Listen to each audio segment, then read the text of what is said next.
7 months later, on the 19th of April 2000, Tony Martin's trial started at Norwich Crown Court. The crux of the case: what constitutes reasonable force in defending your home? It was a question all the media had seized upon.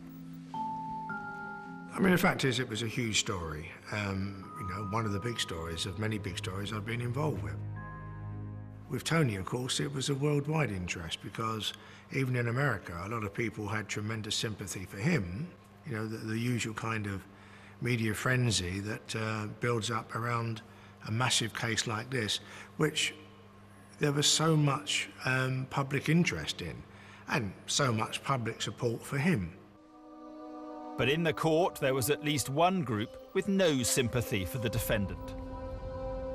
I was there every day during the trial, and I was liaising with the family of Fred Barris. It is fair to say that, as with any family, having lost a lad that was only 16, it had a significant effect, you know, and regardless of what anybody writes or says about them or the case or whatever, it mustn't be forgotten that he was a 16-year-old boy and he was dead well before his time. Tony Martin, my client, is a simple gentleman farmer.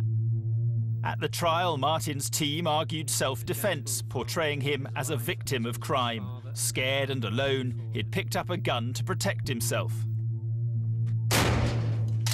The prosecution case was that, having been disturbed by the burglars, Martin had lain in wait, then shot them at close range with the intention of killing or seriously injuring them. You went out, you held your gun, and you shot a 16-year-old boy. And you shot a 16-year-old boy.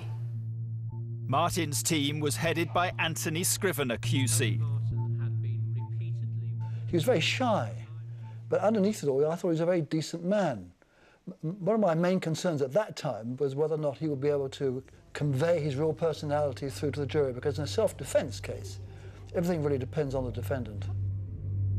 On the night in question, he was simply protecting his property. It wasn't until you looked into the detail of the case that you suddenly realised there were unusual features here that made it much more difficult. The going around making these speeches here in front of the public, saying he'd kill a burglar on his house way before this ever happened, it made it an unusual case. In fact, there was no shout, no caution. He just shot 3 shots into the darkness when he knew that someone was nearby. Tony didn't do himself any favours, and I think people found that perhaps the jury found he'd got no compassion for the boy that was shot, but that's not necessarily true. I think he had the compassion, but he still couldn't understand why he was in that position facing a jury when in fact they could have come over and killed him and he would be the victim. Martin believed that, as he was the victim of crime, the jury would be sympathetic towards his actions, but he was wrong.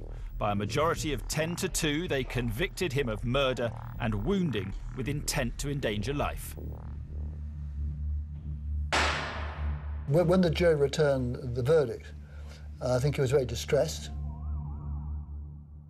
He still thought in the back of his mind he'd be all right, because a jury, English jury, is not going to convict a man who shot a burglar.